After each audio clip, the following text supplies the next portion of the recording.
Before I introduce our first speaker, I want to acknowledge a couple of very special guests who are with us this evening, in addition, of course, to Chairman Steele. First, I want you to meet my colleague and my good friend, the chairman of the Republican Party in Ohio, Kevin DeWine. Chairman DeWine is in his first year as chairman in Ohio, doing an extraordinary job.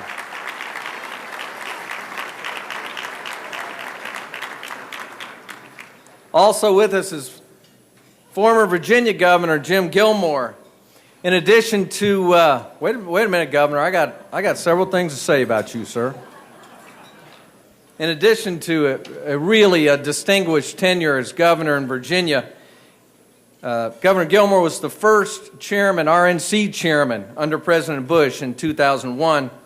You all remember the very close, the razor-thin presidential election of 2000, and Governor Gilmore was tasked at the beginning of his RNC chairmanship with modernizing and improving our Get Out the Vote program and creating the blueprint for our 72-hour program, which we've used so successfully.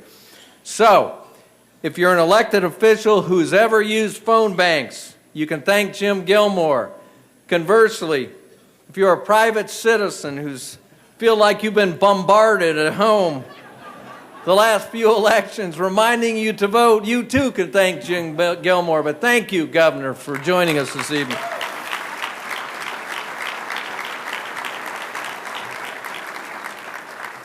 You know, I talked to folks like Governor Gilmore and Chairman DeWine and other state chairmen quite a bit, and I always boast about what a privilege it is to be the chairman of the Republican Party in Indiana. I'm also predisposed to bragging about how great our volunteers are, about how great our donors are, and about all the great leaders we have right here in Indiana.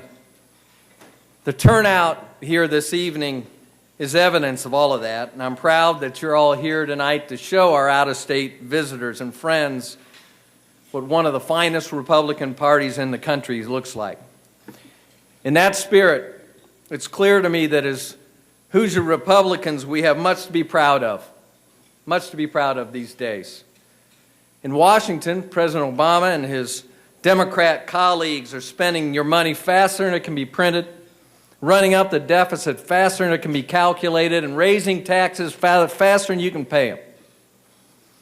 But in Indiana, due to the steadfast leadership of the best governor in the state, in the United States of America,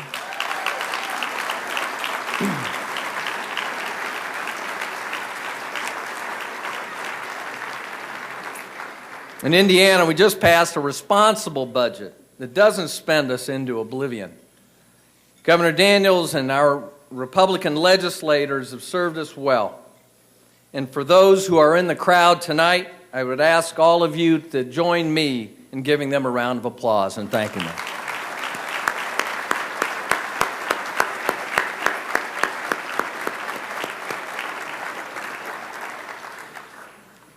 Five years ago, you helped us elect Mitch Daniels and Becky Skillman to run the show.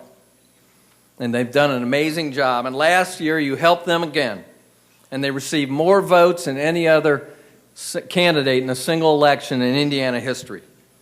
Thanks to all of you, we have the best possible leadership for these challenging times. Now, every time I hear President Obama talk about change we need, I want to tell him, sorry, but in Indiana, we're happy with the change we have.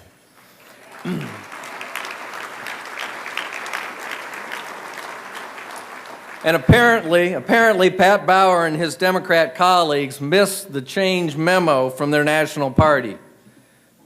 They've spent the last 6 months trying to convince us that the state government ought to be run like it was when Bauer was first elected 40 years ago. The only time you can mention the House Democrats and change in the same sentence is if you're talking about changing our budget surplus into a budget deficit. So next year, we're going to introduce them to another sort of change when we recapture a majority in the Indiana House of Representatives.